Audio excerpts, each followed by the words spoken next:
the portfolio of KHD. A few words about Mr. Mersmann. He's appreciated in the cement industry for over 25 years. A graduate of the Technical University of Aachen in Germany. He has been distinguished career began in KHD as a pyroprocess engineer. His expertise extends through various management roles and includes the founding of KHD GmbH, a consultancy for the cement industry. He also served as a technical director in Lösche. And in his current role in KHD, he's leading the company's effort in the research and development, innovation and technology. The podium is yours. Thank you very much, Mr. Chairman. And I have to admit, I'm still impressed about the depth and the density of the information given by Dr. Uğur in the previous presentation. He was focusing on the raw materials, feedstock and product properties and chemistry and mineralogy around it. And now I'd like to connect to that and give you some information on the equipment side, on how to actually produce these traditional and also innovative future binders and cements. So my subject today will be technologies and solutions for a sustainable green cement industry. And I think I need some equipment. All right, so if you have followed yesterday's panel discussion, we touched some basic topics which are showing the situation we're in at this moment. I think we all have the same understanding, the same feeling. We need to do something about a very urgent problem, but still we are not really sure and safe what to do exactly. So let me begin my presentation today with a slide that has been published in connection with the sixth assessment report of the IPCC, the Intergovernmental Panel that is watching out for the development in climate change. And what you see here are temperature curves and scenarios which have been calculated, including the reaction of mankind on the increment of the temperature. So these are the latest very elaborate models in predicting the rise of the global temperature on Earth. And what you can see here basically is that only those two lower scenarios, which are scenarios allowing us to keep the Paris Agreement temperature increase limitation, only those two scenarios allow us to come to a stable temperature without infinite rise of the temperatures. And infinite rise of the temperatures means we are getting into an irreversible situation. The temperature will go up and up and up and up. And what that means, I'm not discussing here, but I think you can think for yourself what that means if we don't manage to keep the at least the 2 degrees scenario.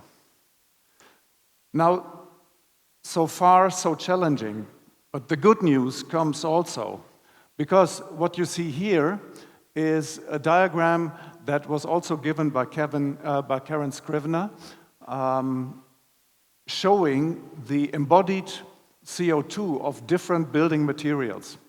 And you see concrete, and you see cement, and you see other building materials, including those building materials which everybody talks about. Let's replace cement with timber or with wood or something, steel or whatever. And you see that all of those building materials will have a higher embodied carbon and higher embodied energy than cement. The essence of this diagram is cement is probably the most ecological building materials we're having on Earth. And the reason why we're talking about this 8% contribution and the bad cement and the bad concrete is only because of the sheer mass of cement and concrete we're producing. Cement as such is an ecological, building material. And the world will not come without cement. It is impossible for the world to continue its dealing without producing cement and concrete. But we have to do something. So this picture you all know, it's the main excerpt from the GCCA roadmap, and it shows the various levers we're having for reducing the carbon footprint of the cement and the concrete industry. Now, the lower portion of this mainly deals with what the concrete industry can do, and the upper part deals with what the cement industry can do. And of course, you know all these levers. We've been discussing that already for many times. Savings in clinker production, the GCCA estimates around 11% reduction potential. Savings in cement and binders, the estimation is like something below 10%. And then finally, carbon capture, utilization and storage. This is the field of activities on an aggregated level, so to say, what we can deal with. And I'm going to present you now what KHD can offer for you in terms of technologies and products in order to implement these improvements in these three sectors. You will see in this table again savings in clinker production, savings in cement and binders, and carbon capture, utilization and storage. And I've added also a column called emissions reduction, because also that is, of course, sensitive to the environment. And I'm going to show you briefly what KHD product lines and technologies can help you getting activated in this field. First thing I'd like to present to you is the roller press. I know the roller press is a well-known technology, also in the Turkish market. Back in 1985, KHD has introduced the high-pressure grinding rolls, or we call it roller press, into the cement industry, and it is a proven technology, of course. It is the most efficient grinding technology available just because of the physics of it. It's not because of KHD or something, it's just the physics of high-pressure grinding between two rolls. We've sold now over 370 units of it. We are offering different grinding surfaces on the rollers, and with our latest developments and high chromium technologies, we are actually expecting a service lifetime of 80,000 hours possible. Of course, it needs some technical arrangements in order to prevent oversized materials and all this kind of, but this is just giving a view on how much the technology in principle will allow to achieve. This is just a little diagram that shows that KHD is actually the main market leader in high-pressure grinding rolls in the cement world. And I'd like to draw your attention now to another subject, which you can see on the lowest diagram here. This is a comparison of slag grinding.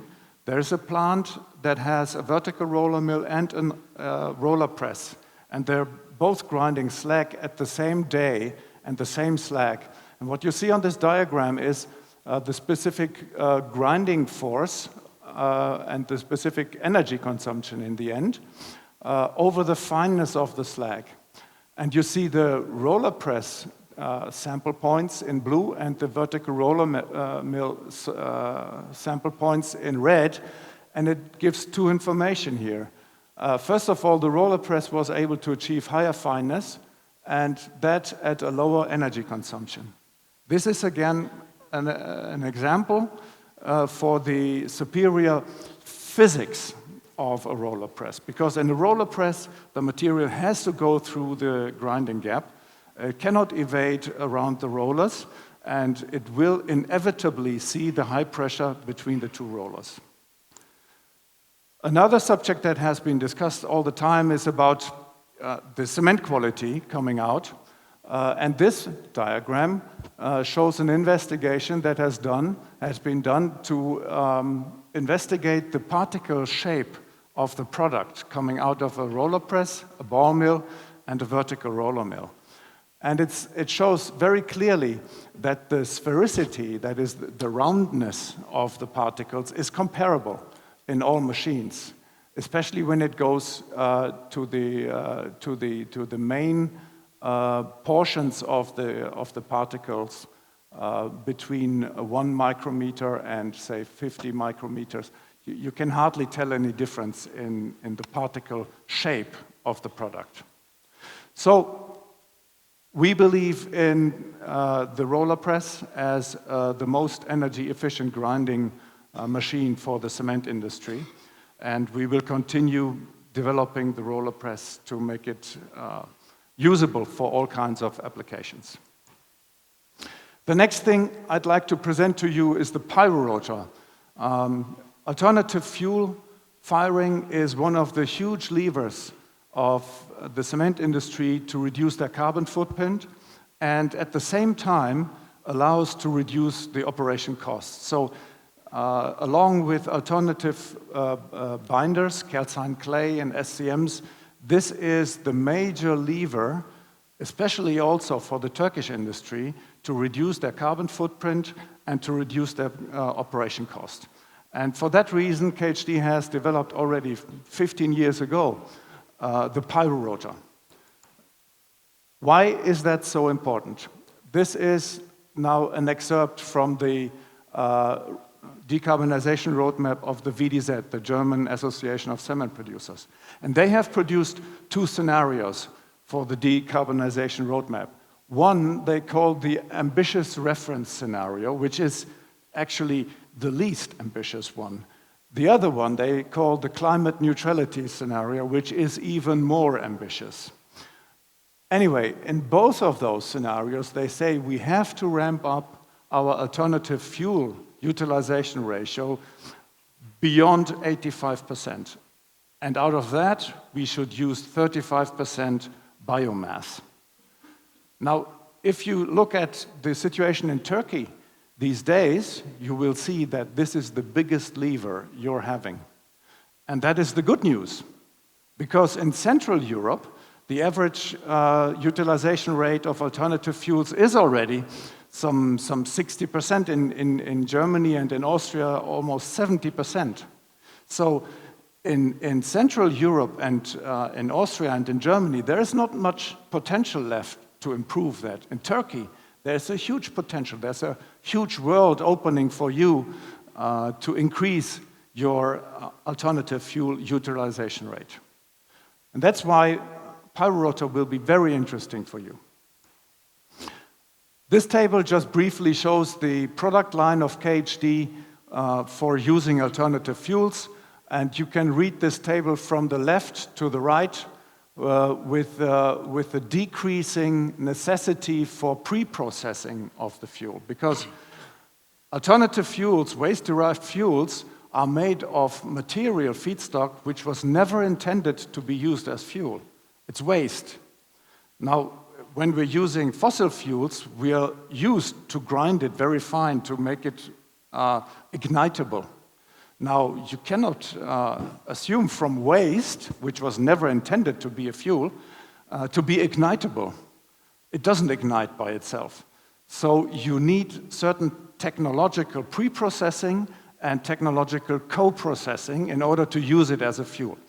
So the more you pre-process it, the finer you grind it, the more water you take out of it, the easier it is to burn. So on the left-hand side of this table, you can go with rather cheap modifications, a new burner, a new calciner design or something like that, and you can start using alternative fuels up to maybe 30%.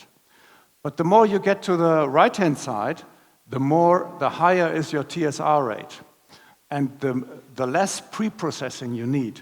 So on the far right side of this table, the pyrorotor allows you to use complete tires, chunks of secondary fuel of this size, without much pre-processing. You can put that into the pyrorotor. Now, the pyrorotor is attached to the calciner, to the riser duct. We can always find a place to connect it to the calciner. And it is supplied with tertiary air, and it can substitute up to 100% of the calciner fuel. And the biggest advantage of the pyrorotor is that it decouples the challenging process of transforming these lumpy solid particles of waste into energy, decoupled from the sintering process. Now, if you compare that to direct firing, if you put the alternative fuel directly in the calciner, if you put too much into it or too big particles, they will drop down into the kiln inlet, and then they will disturb your process. The pyrorotor decouples that and keeps the kiln process stable. The pyrorotor is supplied with tertiary air and produces lean gas, which is also good for denoxing what comes out of the kiln. And we can also branch off another portion of tertiary air to be fed downstream into the calciner to provide very active denox. So that's why the pyrorotor solves two challenges: highest feed rates, reducing carbon footprint, and especially ability to use lumpy secondary fuels, and it also reduces NOx emissions. And we have a small video which I'd like to show you that tells you more about the pyrorotor. There is sound with it? Today, in the context of decarbonization of the cement industry, the use of RDF has also been recognized as one of the essential possibilities to reduce the carbon footprint of the cement manufacture. That's why there's a huge potential for RDF in the future. You see the big lumpy size, huh? There are also massive challenges. First of all, you cannot just put raw waste into a cement kiln. The waste has to be pre-processed to a quality that allows using this waste as a fuel without jeopardizing the operational stability of the plant or the product quality. But with the most RDF solutions available today, this pre-processing of the waste raises the cost of the RDF fuel so that it eliminates the cost benefit of using RDF as against conventional fossil fuels. Also, in regions where there is no developed RDF pre-processing industry, the high-quality RDF might not even be available, which means that the cement producer will have to invest into pre-processing of this waste themselves, which further adds to the cost of using RDF. So how can cement producers overcome these challenges and move towards lower production cost and reduce carbon emissions? KHD's pyrorotor technology is the solution to these challenges, allowing the use of low-cost, low-quality and unprocessed RDF. The beauty of the pyrorotor is that it minimizes the need for pre-processing and significantly expands the range of suitable fuels, allowing cement producers to use what's available locally. RDF is fed to the pyrorotor, where a combination of long residence time, high temperatures of up to 1200 degrees, and a mixing of fuel and hot tertiary air is providing ideal conditions for the ignition and incineration of your fuel. This enables a much wider range of fuel types suitable for the clinkerization process. At the same time, it also reduces NOx emission generated from the combustion inside the rotary kiln. Pyrorotors have now been successfully installed in cement plants around the world. One such location is Asia Cement's Yeşil plant in South Korea. 파이로터는 매우 직관적이고 유연한 연소 챔버라고 할 수 있습니다.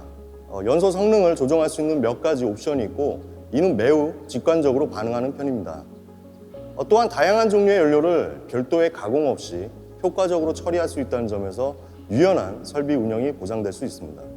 설비 신뢰도 자체가 높기 때문에 당사 그리고 KHD에서 제시한 연료 대체 목표를 무리 없이 달성할 수 있었으며 기존 설비와의 연계에 있어서도 크게 문제가 없었습니다. KHD continues to innovate cement production by pursuing improvements that are tailored to the unique needs of our clients. Hard work, passion, and our legacy inspire us.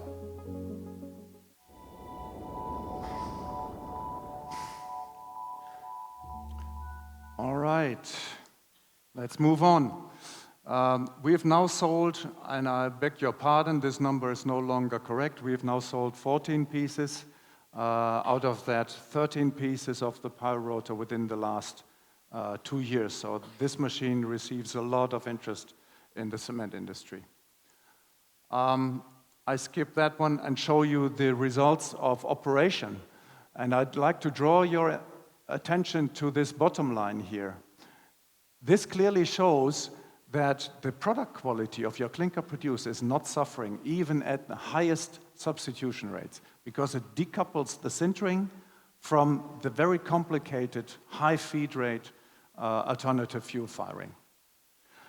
Due to shortness of time, I'd have to speed up a little bit. If you have questions, we are here at the booth. We can always talk in more detail. The next thing I'd like to talk to you about is the clay calciner. We've been listening to clay calcination already several times, also in the previous speech. The reason for calcined clay attractiveness is because the footprint is 4 times less than clinker. The reaction temperature is lower, and there is no CO2 emission from the raw material.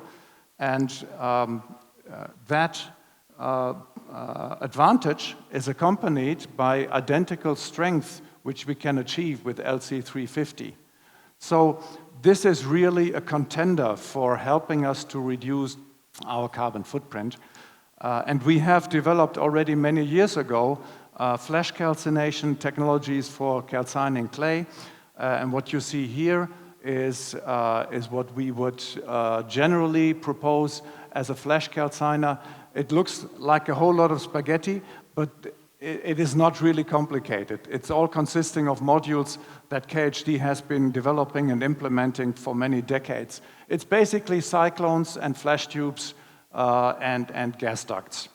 But we would also apply rotary kiln calcination if there is a kiln that has been decommissioned and you'd like to start off using your kiln, rotary kiln for clay calcination. We can also find solutions for that. Clay is abundantly available, and as slags and fly ash will decrease in availability in the future, the only material available to substitute Portland cement clinker is clay worldwide. So this is the flow sheet we would be developing. You see a calciner in the center. Then we have drying and comminution of raw material. Clay is very wet and heterogeneous, so we have to spend some effort in preparation of the clay. And then we put it into a flash tube calciner or a rotary kiln calciner, and we would have recuperation and product cooling. In clay calcination, it's very important to have the process knowledge. It's not only the machine. You have to understand the process requirements and design the process accordingly. This is what it would look like. I understand this slide doesn't contribute very much to clarity, but you have this drying and comminution area, you have the pre-calcination functional groups, and you have the recuperation and product cooling. We also have invented a process for keeping color control and oxygen levels under control, which is patented in order to make sure the clay coming out is not reddish but gray.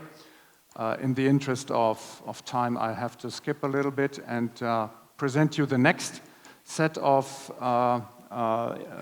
technologies we are offering for you, which is oxyfuel. Why oxyfuel? In the end, as I said yesterday, in 2040, we will have reduced all our carbon footprint to the maximum possible. But then the remaining carbon dioxide we have to capture. This is an excerpt from the VDZ roadmap. It says, this big column here will remain after we've reduced as much as we can, but then we have to capture.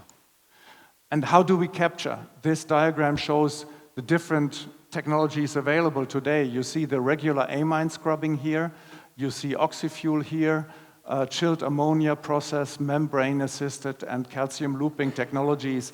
And what this diagram really shows is the primary energy consumption for these processes is lowest with oxyfuel. That's why oxyfuel is momentarily the primary contender for carbon capture. We need to concentrate the CO2 in order to capture it more easy. And oxyfuel is the technology that could allow that. Oxyfuel is a very simple technology, even though this looks a little bit crowded, but you recognize the regular pyroline here. And what differentiates oxyfuel from other technologies is that you take the pre-heater exit gas and recycle it so that you drive out the nitrogen and replace it with CO2. And then you can tap off 85% pure CO2 into the capture plant, which makes it much easier to capture it. So it reduces the CapEx and OpEx for the capture plant. For that, you need the appropriate burner technology, which we have developed because you're burning in CO2 atmosphere, not in air. And you also need to have solutions for the ambient air, that false air that must be prevented from getting into the process. We have developed technologies to allow that. But maybe oxyfuel is not the next thing for the Turkish industry because it's maybe 10, 15 years down the line, maybe 10 years down the line. So this is a picture of how such an oxyfuel kiln line could look like. You see the recirculation back into the cooler, and it goes in cycles. But I'd like to draw your attention to something that is also for you to be used now, which is the real-time optimizers. We've developed a digital suite called Promax, which allows to transfer your actual cement plant into a digital sphere. And in that digital sphere, you can optimize your plant operation very nicely. So our digital twin suite for cement production is called Promax. It can be configured according to requirements. And it contains also a real-time optimizer, which is equipped with a double machine learning technology. This shows you how our real-time optimizer is set up. It runs two artificial neural networks. One is always active, and the other one is being retaught. And then they are compared, and the better one is getting the active status, and the other one is going to be taught. But it's important to understand machine learning and artificial intelligence alone will not solve the problem because machine learning can represent the actual status of your plant, but it can never tell whether this actual status is good or bad. So you need process knowledge, you need knowledge about the behavior of the plant in order to hedge the artificial neural network. And that's why we have two artificial neural networks and process knowledge ruling this process. And then we're getting recommendations or active control to the real cement plant, and then we feed it back for self-training. 1 more minute. And then we can actively control and stop the plant from drifting. Here you see first, second, and third training modus. You see that the prediction and the actual values merge together. So simply, then you have always the right representation of the status with this self-training and self-adapting modus. These are the control schemes which we use for kiln optimization. In the interest of time, I have to skip that now, but you'd see a whole lot of operative variables, disturbances, and constraints like burning zone temperature and all the limits you have to respect. Same for the mill strategies. We have all that available. We can implement that today. Now, what I'd also like to stress here is we believe that the whole plant population we're having is not going to be scrapped. What is going to happen is modernization. So you will have your plants and you will modernize them, and we put a strong focus on modernization in the future. You might be wondering about this Cement Beyond Carbon. Let me tell you, we have started an initiative under the name Cement Beyond Carbon. And in that initiative, we are bundling and focusing our activities to provide technologies and solutions to meet that challenge of decarbonization. And our vision for the future is that there is no future without cement, but also no cement without decarbonization. And the cement industry will transform into a future beyond carbon.